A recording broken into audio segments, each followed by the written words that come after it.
আমার বাংলা নিয়ে আজ আপনাদের সঙ্গে রয়েছি আমি তমশ্রী এবং আমার বাংলা শুরুতেই যে খবরের দিকে নজর রাখতেই হচ্ছে পশ্চিমবঙ্গের ভোট। আর পশ্চিমবঙ্গে দু দফায় ভোট হবে।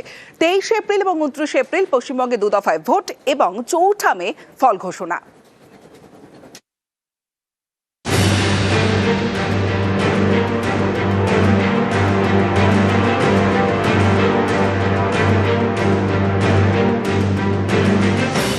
পশ্চিমবঙ্গে বিধানসভা ভোটে নির্ঘণ্ট ঘোষণা করল নির্বাচন কমিশন।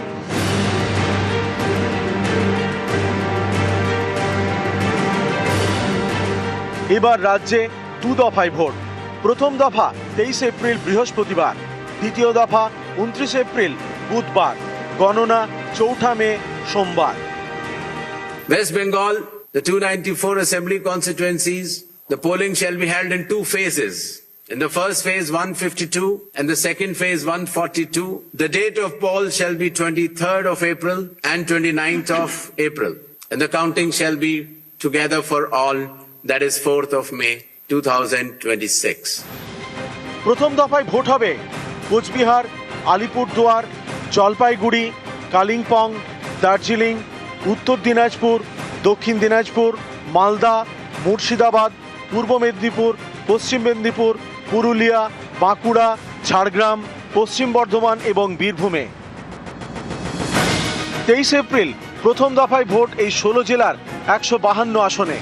29 এপ্রিল দ্বিতীয় দফায় ভোট হবে উত্তর 24 পরগনা, দক্ষিণ 24 পরগনা, হাওড়া, হুগলি, নদিয়া, পূর্ব বর্ধমানে। 29 এপ্রিল দ্বিতীয় দফায় ভোট এই 7 জেলার 142 আসনে। পশ্চিমবঙ্গ সহ 5 রাজ্যে গণনা 4 মে। নিউজ 18 বাংলা। পশ্চিমবঙ্গে দু দফায় ভোট এবং দু দফায় ভোট অন্যান্য বারের থেকে কতটা আলাদা, কতটা তাৎপর্যপূর্ণ রয়েছে, নিউজরুম থেকে আমার প্রতিনিধি অনুপ হাজরা রয়েছে। অনুপের সঙ্গে কথা বলবো। অনুপ, কি বৈশিষ্ট্য রয়েছে এবারের 26-এর বিধানসভা ভোট?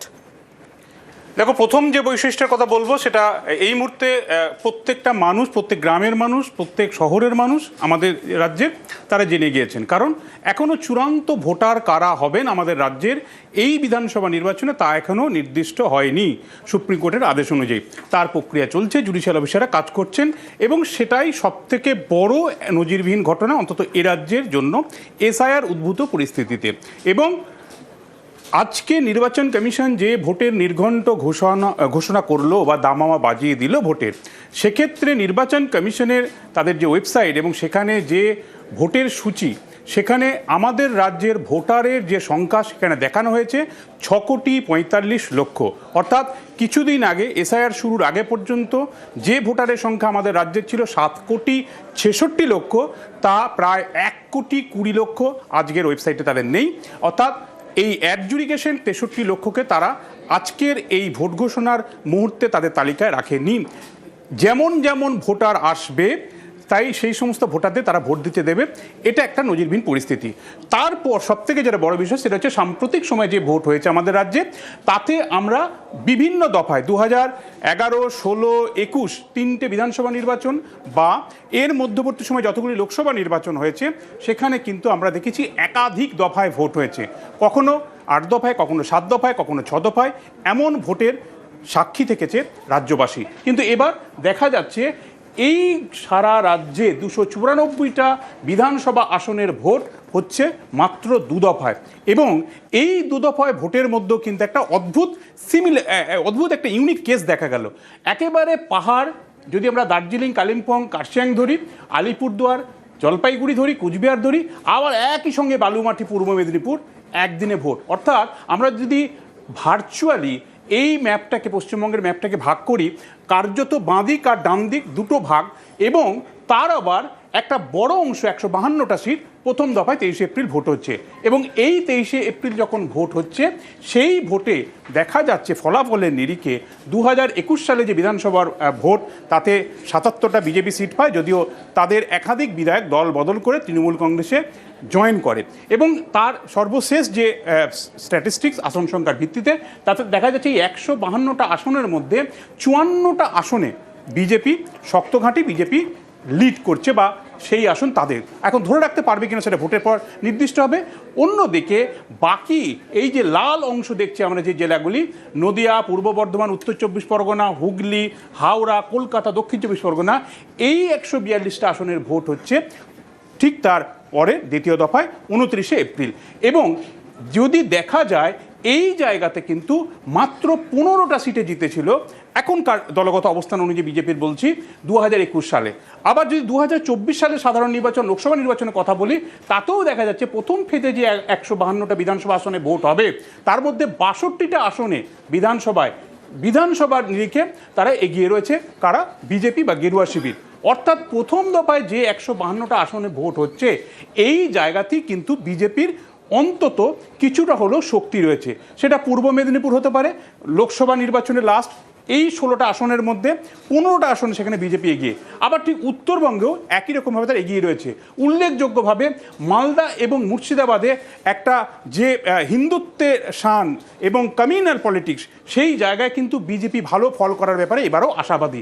ঠিক তার লাল যে অংশটা, অন্তত আমরা যদি এই অংশটা বর্গ ফুটে বা বর্গ কিলোমিটারে মাপি, এই লাল অংশে যে জেলাগুলি রয়েছে এটা হচ্ছে শাসক দলের তৃণমূল কংগ্রেসের শক্ত ঘাঁটি বললে ভুল হবে, কার্যত সবুজ দুর্গ। এবং এই উত্তর চব্বিশ পরগনার 33টা বিধানসভার আসন, কলকাতার 11টা, দক্ষিণ চব্বিশ পরগনার 31টা, এই 75টা সিট কার্যত এই পশ্চিমবঙ্গের বিধানসভা ভোটের ভাগ্য নির্ধারণ করে দেয়। কারণ এই 75টা সিটের দেখা গেছে অধিকাংশ সিট তৃণমূল কংগ্রেস জয়লাভ করেছে।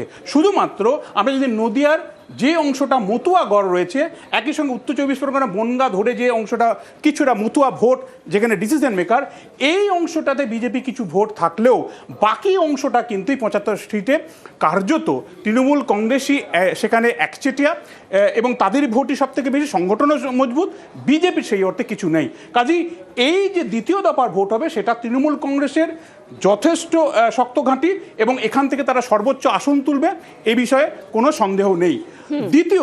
তৃতীয় যে বিষয়টা বলবো, এইবারের যে ভোট হচ্ছে এই ভোটে যে এই দফা কমানো হয়েছে, নির্বাচন কমিশন তারা যেভাবে প্রস্তুতি নিচ্ছে, এবারের ভোটে কিন্তু যদি 23শে এপ্রিল ভোট হয়, তার যা মনোনয়ন দাখিলের দিন, তার আগের দিন পর্যন্ত যাদের নাম 63 লক্ষের মধ্যে যাদের অ্যাডজুডিকেশন থেকে আসবে, ভোটার লিস্টে আসবে, তাদেরকে ভোট দিতে দেওয়া হবে, বাকিদের দেওয়া হবে না। তাদের কি হবে সেই প্রশ্নগুলো কিন্তু থেকে যাচ্ছে। যদিও সুপ্রিম কোর্টে এসআইআর মামলা হয়েছে জানি, মুখ্যমন্ত্রী মমতা বন্দ্যোপাধ্যায় নিজে সওয়াল করেছেন, মামলায় নিজের ফেভারে জয় নিয়ে এসছেন, একটা নজিরবিহীন রায় এসছে, ঐতিহাসিক রায় এসছে। এরপরেও যদিও ভোট ঘোষণাকে ঘিরে বা এই অ্যাডজুডিকেশন কমপ্লিট করার বিষয়ে এখনও সুপ্রিম কোর্ট জানিয়েছে ভোটের আগের দিন পর্যন্ত সমস্ত ভোটারের নাম থাকবে, এমনটা সুপ্রিম কোর্ট পর্যবেক্ষণে জানিয়েছে। কিন্তু বাকি এই 6,45 লক্ষের যে ভোটারের নামকে সামনে রেখে ভোটের নির্ঘণ্ট ঘোষণা করে দিলে কমিশন, বাকি 63 লক্ষের মধ্যে কতজন ভোট দিতে পারবেন তা নিয়ে কিন্তু সন্দেহ দানা বেঁধেছে, যা স্বাধীনতা উত্তর আমাদের দেশের ইতিহাসে কোনো অবস্থাতেই নির্বাচন কমিশন যে ভোট ঘোষণা করে তাতে এরকমটা দেখা যায়নি। অর্থাৎ ভোটার নির্দিষ্ট না হওয়া আগেই, অর্থাৎ কারা কারা ভোট দিতে পারে এটা সুনির্দিষ্ট হওয়ার আগেই ভোট ঘোষণা হয়ে গেল। সেদিক থেকেও এটা অবশ্যই একটা বিশেষ পরিস্থিতির ভোট, একটা নজিরবিহীন পরিস্থিতির ভোট, তা বলার অপেক্ষা রাখে না। অর্ণব, সঙ্গে থাকো। 2 দফায় ভোট আর 2 দফায় ভোটকে স্বাগত। আশা করা যায় বাংলায় শান্তিপূর্ণ ভোট করাতে পারবে কমিশন। তার আগে ত্রুটিমুক্ত ভোটার তালিকা উপহার দিক কমিশন, মন্তব্য করেছেন বিজেপি রাজ্য সভাপতি শ্রমিক ভট্টাচার্য।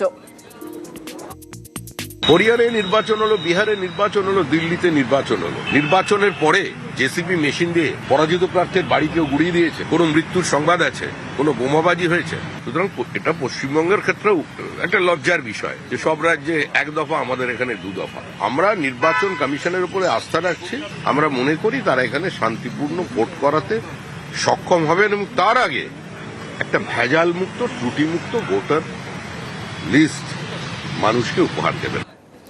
তৃণমূল কংগ্রেস সারা বছর মানুষের সঙ্গে থাকে, তৃণমূল কংগ্রেস তৈরি, প্রতিক্রিয়া দিয়েছেন তৃণমূল মুখপাত্র কুণাল ঘোষ। তৃণমূল কংগ্রেস সারা বছর উন্নয়ন এবং বাংলার মানুষের অধিকার রক্ষার যা কাজ করেন, আমরা একদিনেও তৈরি, ওদের যা ইচ্ছা আমরা তাতেই তৈরি, কারণ আমরা মানুষের সঙ্গে 12 মাস থাকি, শীত গ্রীষ্ম বর্ষা, বাংলায় মমতা বন্দ্যোপাধ্যায় সরকার ভরসা। আমরা প্রস্তুত। আগের বার ওনারা বলেছিলেন 8 দফায় ভোট করিয়েছিল, 8 দফা করোনার মধ্যে, হেরেছে। তো এবার 2 দফায়, 8 দফায় কমিয়েছিল 77, এবার 2 দফায় সেটাও কমে 27-এ দাঁড়াবে, তো হয়ে গেল। দফা নয়, অবাধ শান্তিপূর্ণ ভোটের পক্ষে সওয়াল মোহাম্মদ সালিমের। আমরা চেয়েছি সরকারের দফার পর, আমরা বলেছি দফার ব্যাপার না, আমাদের কাছে হচ্ছে অবাধ, সুষ্ঠু, নিরপেক্ষ, শান্তিপূর্ণ ভোট হবে কিনা, ভোটার লিস্ট নির্ভুল হবে কিনা, জাত পাত ধর্ম বর্ণ ভাষা থেকে কারো ভোটাধিকার কেড়ে নেওয়া যাবে না। নিউজরুম থেকে আমার প্রতিনিধি অনুপ হাজরা রয়েছে আমার সঙ্গে। অনুপ, আরও একটা গুরুত্বপূর্ণ বিষয়, আমরা দেখছি যে ভোট ঘোষণার আগেই রাজ্যে কেন্দ্রীয় বাহিনী এসে গেছে এবং 2 দফায় ভোট। কোথাও গিয়ে দফা কমিয়ে কি বাহিনীতেই জোর দিচ্ছে কমিশন? দেখো, এখনো পর্যন্ত যা সিনারিও তাতে কিন্তু সেদিকেই কমিশন হাঁটছে। এবং এবারের ভোটের আগে, অর্থাৎ ভোট ঘোষণা হয়নি, ভোট ঘোষণার আগে কেন্দ্রীয় আধাসামরিক বাহিনী রুট মার্চ করছে, মানুষের মনোবল বাড়াচ্ছে, পাবলিক কনফিডেন্স বিল্ড আপে তারা বুথে বুথে ঘুরছে। শুধু তাই নয়, কমিশন রিপোর্ট চাইছে 80,700 যে বুথে ভোট হবে, প্রত্যেক বুথে এরিয়া ডমিনেশন হলো কিনা বাহিনীর, এটাও অত্যন্ত তাৎপর্যপূর্ণ। এবং 14ই মার্চ অর্থাৎ গতকাল পর্যন্ত আমাদের রাজ্যের প্রত্যেকটা বুথে কেন্দ্রীয় আধাসামরিক বাহিনীর রুট মার্চ হয়েছে, এই মর্মে রিপোর্ট তলব করেছিল নির্বাচন কমিশন। কাজেই এই বাহিনীর ওপর গুরুত্ব যে এবার অত্যধিক দিচ্ছে কমিশন, তা এক প্রকার নিশ্চিত।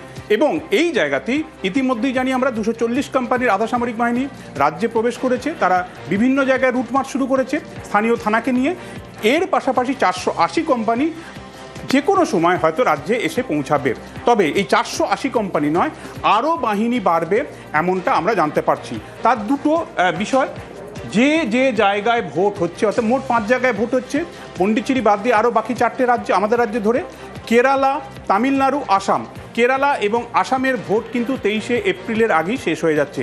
কাজেই সেখান থেকে আধাসামরিক বাহিনী আমাদের রাজ্যে আসবে এই ভোটকে অবাধ শান্তিপূর্ণ করতে, অন্তত কমিশনের কৌশল অনুযায়ী।